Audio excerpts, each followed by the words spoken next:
Hi friends, मैं Amay sir.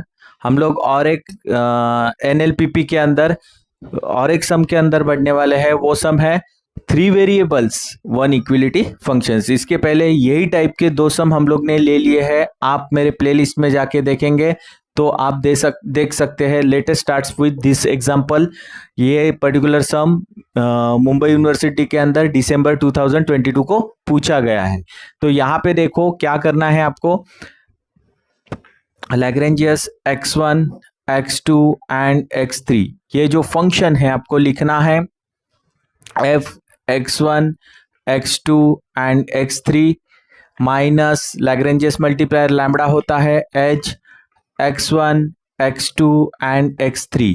Okay, इसके बाद Lagrangian's function x1, x2 and x3 is equal to, आपको ये फंक्शन लिखना है x1 square plus x2 square plus x3 square minus 10x1 minus 6x2 minus 4x3। Okay, इसके बाद h क्या है देखो, h इज नथिंग बट ये वाला आपका h रहता है x1 plus x2 plus x3 minus 7 लिखना है। ये 7 इस तरफ लाना है तो ये हो गया लैम्बडा माइनस साइन h आपको लिखना है x1 plus x2 plus x3 minus 7। इस तरह से आपको ये लैग्रेंजियस फंक्शन फॉर्म करके मिल चुका है। अभी इसका एक मेथड है, वो मेथड से ही जाना है। Lambda L upon delta L upon delta del x1 is equal to 0 is equal to x2 is equal to 0। ये x3 से करूंगा मैं, ये इज इक्वल टू 0 और लास्ट में अंत में लैम्बडा से इसको डिफरेंशिएट करने वाला हूं तो ये भी इज इक्वल टू 0। अभी इसके डेरिवेटिव्स हमें निकालने हैं तो यहाँ पे पर्टिकुलरली देखो x1 से जहाँ पे डिफरेंशिएशन होगा वहां पे भी वहां ही हमें उस के वैल्यूज मिलने वाले हैं। तो यहाँ पे देखो x1 स्क्वायर है तो यहाँ पे मुझे 2x1 और बाकी यहाँ पे 0 यहाँ पे 0, क्योंकि ये कांस्टेंट जैसे ट्रीट होंगे x2 और x3। यहाँ पे वापस से माइनस 10 और लास्ट में यहाँ पे आप देखेंगे तो यहाँ पे x1 का डेरिवेटिव 1 आएगा और ये बाकी सब 0 हो जाएंगे। लेकिन इसको कनेक्टेड वैल्यू कौन सा है, लैम्बडा है, तो लैम्बडा का लैम्बडा रहेगा और इसका 1 आएगा तो ये आपको माइनस लैम्बडा मिलने वाला है। इसी तरह delta L upon delta x1 निकालेंगे, x2 निकालेंगे तो यहाँ पे आपको क्या मिलने वाला है 2x2 square 2x2 minus 6 minus lambda. इस तरह से और एक x3 आपको निकालना है, वो भी सेम आने वाला है 2x3 माइनस 4 माइनस लैम्बडा।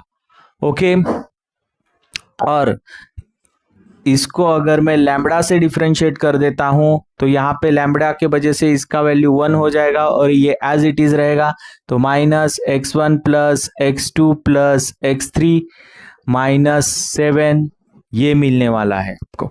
अभी यहाँ पे देखो इसका वैल्यू 0 है तो मैं 0 लिख देता हूं तो x1 plus x2 plus x3 minus 7 is equal to 0 तो x1 plus x2 plus x3 is equal to आपको 7 मिलने वाला है। ओके, तो यहाँ पे देखो आप अगर ये तीनों इक्वेशंस में इसको अगर इक्वेशंस के फॉर्म में लिखता हूं तो ये 2x1 minus 10 minus lambda is equal to 0, ये पहला वाला इक्वेशन हो गया। इसके बाद ये दूसरा वाला equation 2x2 minus 6 minus lambda is equal to 0, ये दूसरा वाला हो गया। और ये अंत में 2x3 minus 4 minus lambda is equal to 0, ये तीसरा इक्वेशन हमें यहाँ पे मिल चुका है। अगर यहाँ पे एडिंग इक्वेशन 1 2 एंड 3 कर देता हूं तो यहाँ पे देखेंगे आप तो ये 2 कॉमन आ जाएगा और यहाँ पे x1 plus x2 plus x3 add करके मिलेंगे और इनके वैल्यू भी ऐड हो जाएंगे। तो ये हो गए आपके -20 और लास्ट में ये -3 लैम्बडा इज इक्वल टू 0 मिलने वाले। अभी इसका जो वैल्यू है पर्टिकुलरली यहाँ पे मुझे 7 मिल रहा है, तो यहाँ पे 2 into 7 -20 -3 lambda is equal to 0। तो ये हो गया 14 -20 -3 लैम्बडा इज इक्वल टू 0। तो ये हो गया आपका -6 -3 लैम्बडा इज इक्वल टू 0। तो -3 लैम्बडा इज इक्वल टू 6। तो लैम्बडा इज इक्वल टू -2 मुझे मिलने वाला है। अगर ये -2 वैल्यू लैम्बडा का वैल्यू में एक एक इक्वेशन, ये फर्स्ट इक्वेशन के अंदर सब्स्टिट्यूट कर देता हूं, 2x2 -10 और ये -2 प्लस हो जाएगा 2 इज इक्वल टू 0। तो x2 का वैल्यू मुझे क्या मिलने वाला है, देखो ये 2 ये हो जाएगा 8, तो ये 4 वैल्यू मुझे मिलने वाला है x1 का मिलने वाला है। ओके, इस तरह से अगर मैं 2x2 -6 माइनस माइनस प्लस हो जाएगा 2 इज इक्वल टू 2, तो ये x2 का वैल्यू यहाँ पे मिलेगा मुझे, ये हो गया आपका 4 divided by this, then u becomes a 2 here.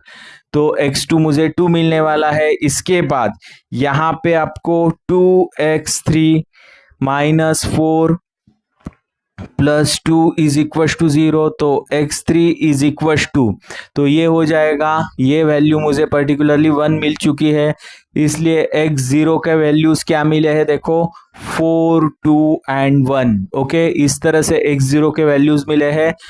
अभी ये वैल्यू पर्टिकुलर वैल्यू मिलने के बाद हम लोग z तो निकाल सकते हैं, लेकिन z को आइडेंटिफाई नहीं कर सकते, या वो मिनिमम है या मैक्सिमम है। इसके लिए हम लोग को ये लैग्रेंजियस मेथड का सहारा लेना पड़ेगा, ये मैट्रिक्स फॉर्म करना पड़ेगा और उसे ही हम लोग आइडेंटिफाई कर पाएंगे कि ये पर्टिकुलरली जो z का वैल्यू आने वाला है ये मिनिमम है या मैक्सिमम है।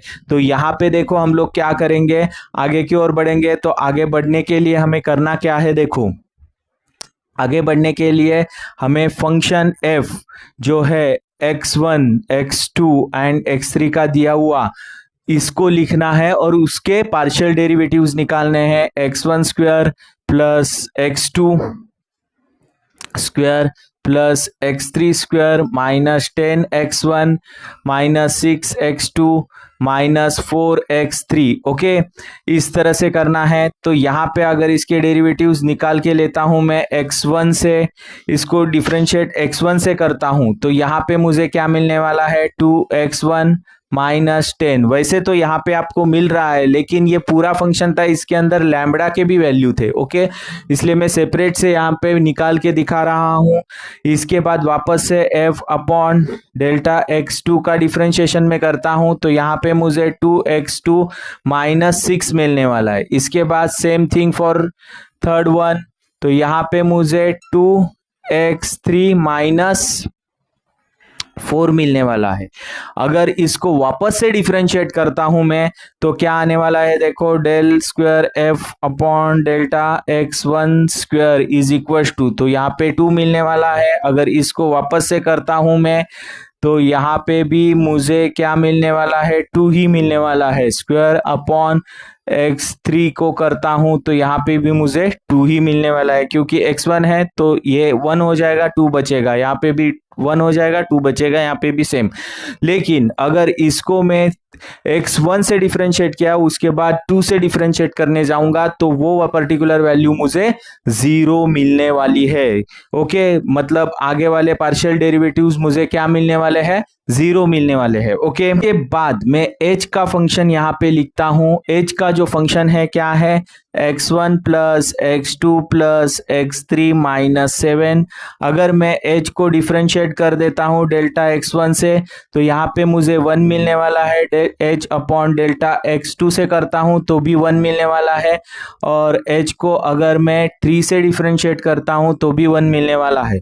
अगर इसके मैं फर्दर पार्शियल डिफरेंशिएशंस निकालता हूं तो वो क्या आएंगे, 0 आएंगे, क्योंकि इसको अगर वापस से x1 से डिफरेंशिएट करने जाऊंगा तो यहाँ पे 1 है, इसके वजह से वो कांस्टेंट जैसे ट्रीट होगा और आंसर मुझे 0 मिलेगा।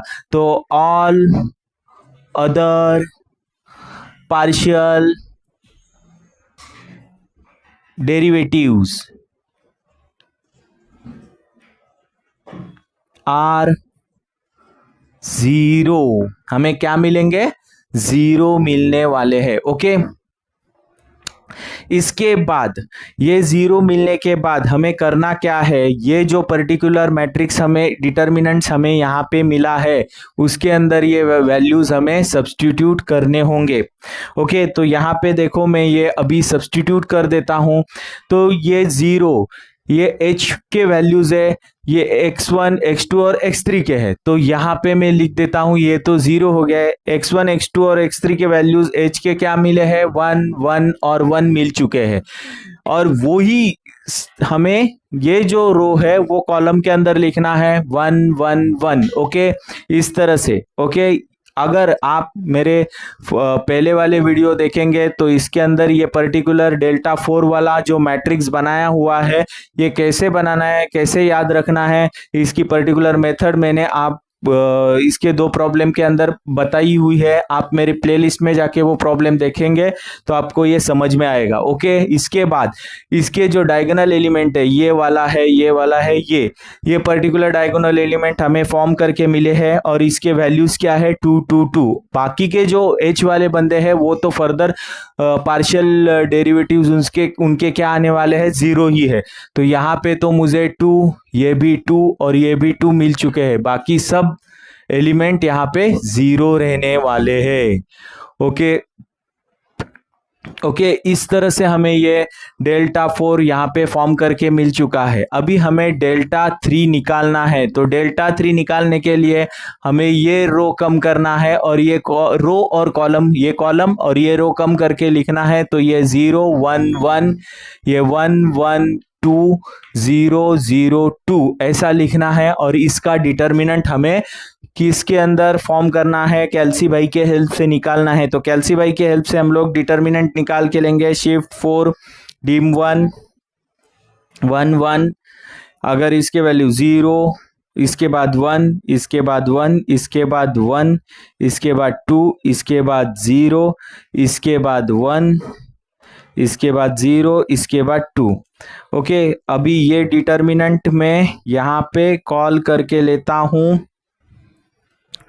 4 मैट्रिक्स 1, तो मुझे यहाँ पे इसकी वैल्यू डेल्टा 4 की वैल्यू 3 की वैल्यू क्या मिल रही है, 3 इज इक्वल टू -4। मतलब डेल्टा 3 तो मुझे यहाँ पे निगेटिव मिल चुका है, लेकिन डेल्टा 4 के लिए हमें बढ़ना है। डेल्टा 4 के अंदर हमें देखो क्या करना पड़ेगा। डेल्टा 4 के अंदर जाने के लिए हमें वापस से यहाँ पे देखना है, ये हो गया आपका C1, ये हो गया C2, ये हो गया C3 और ये हो गया C4। ओके, ये एलिमेंट हो गए A11, ये A12, A13 और A14। ओके, तो ये पर्टिकुलर जो फॉर्म है ये डेल्टा 4 निकालने के लिए यूज करना है, लेकिन अगर ये करने जाएंगे तो बहुत डिफिकल्ट हो जाएगा, सम बहुत लेंदी खींचेगा। तो इसके अंदर देखो, इसका तो वैल्यू 0 है, लेकिन बचे हुए 3 जो एलिमेंट है इसके अंदर इसका वैल्यू 1 है, इसका वैल्यू 1 है और इसका भी वैल्यू 1 है। इसके वजह से क्या होगा, ये बहुत निकालने में डिफिकल्टी होगी। तो हमें करना क्या है, इसका और इसका पर्टिकुलर वैल्यू हमें क्या करना पड़ेगा, 0 लाना पड़ेगा। तो कॉलम ट्रांसफॉर्मेशन से ये पॉसिबल है। मैं यहाँ पे आपको बता देता हूं, अगर मैं कॉलम ट्रांसफॉर्मेशन करता हूं, कैसा करता हूं, देखो यहाँ पे C2 माइनस C4 कर दूंगा और C3 माइनस C4 कर दूंगा, तो यहाँ पे कॉलम ट्रांसफॉर्मेशन मुझे ये पर्टिकुलर एलिमेंट 0 बना के देने वाले हैं। देखो यहाँ पे जो बनने वाले नहीं है वो पहले लिख देता हूं, C1 और C4 के अंदर कुछ भी फर्क होने वाला नहीं है, वो वैसे के वैसे ही रहेंगे। तो 0 1 1 1 और C4 भी वैसे ही 1 0 0.02 रहेगा। लेकिन ये बीच वाले दो जो है C2 और C3 इसके अंदर उसका असर होने वाला है, तो मैं C4 इसके साथ माइनस कर देता हूं, तो यहाँ पे 0 एलिमेंट मिलेगा। 2 माइनस 0 तो यहाँ पे 2 मिलेगा। ये 0 माइनस 0 तो 0 ही रहेगा, और 2 माइनस 0 माइनस 2 तो यहाँ पे -2 मिलने वाला है। इसी तरह हमें आगे बढ़ना है। यहाँ पे भी अगर सेम थिंग करेंगे, C3 माइनस C4 कर देंगे, तो यहाँ पे भी मुझे 0 एलिमेंट मिलने वाला है। ये 0 माइनस 0 तो 0 ही रहेगा, 2 माइनस 0 तो 2 ही रहेगा, और 0 माइनस 2 वापस से आपको यहाँ पे -2 मिलने वाला है। इस तरह से मुझे यहाँ पे ये C4 फॉर्म करके मिल चुका है। अभी यहाँ पे देखो, ये A11, A12 और A13 के वैल्यूज, A11, A12 और A13 के वैल्यूज क्या मिले हैं? 0। इसके वजह से ये तीनों डिटर्मिनेंट क्या मिलेंगे? 0 मिलेंगे। तो हमें क्या करना है? खाली A14 की वैल्यू लिखना है और उसके डिटर्मिनेंट ही निकालने हैं। तो यहाँ पे डेल्टा 4 इज इक्वल टू, ये इसका साइन क्या है? माइनस साइन है। और इसका वैल्यू क्या है? A14 का वैल्यू मुझे 1 मिल चुका है, और इसके डिटर्मिनेंट हमें निकालने हैं। ये कॉलम और ये रो छोड़ देंगे, जो बचे हुए हैं वो उसके डिटर्मिनेंट के एलिमेंट है। तो ये हो जाएगा 1 2 0, ये हो गया 1 0 2, और ये हो गया आपका 1 -2 एंड -2। तो हम लोग कैल्सी भाई का सहारा लेंगे। यहाँ पे देखो क्या करेंगे, शिफ्ट 4 डिम 1 के अंदर 1, वापस से हमें 3 3 1 1 1 2 0 1 0 2 1 -2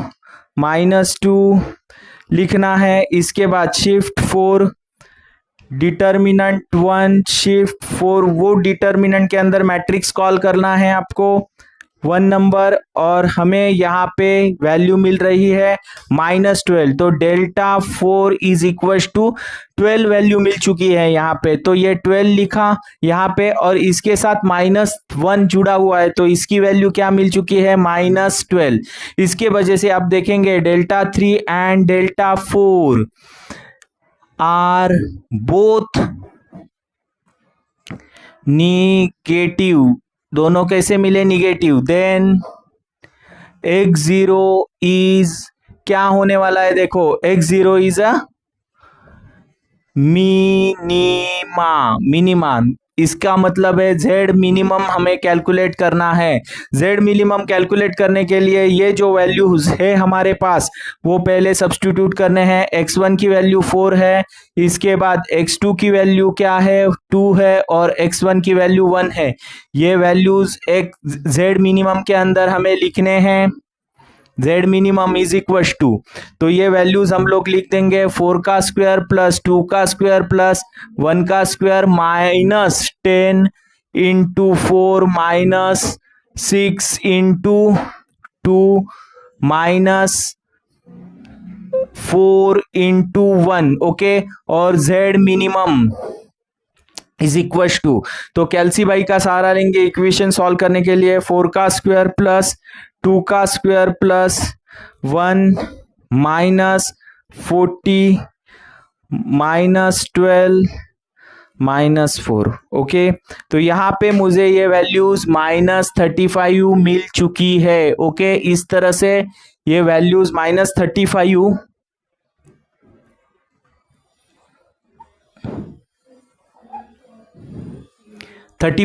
ये वैल्यू मिल चुकी है।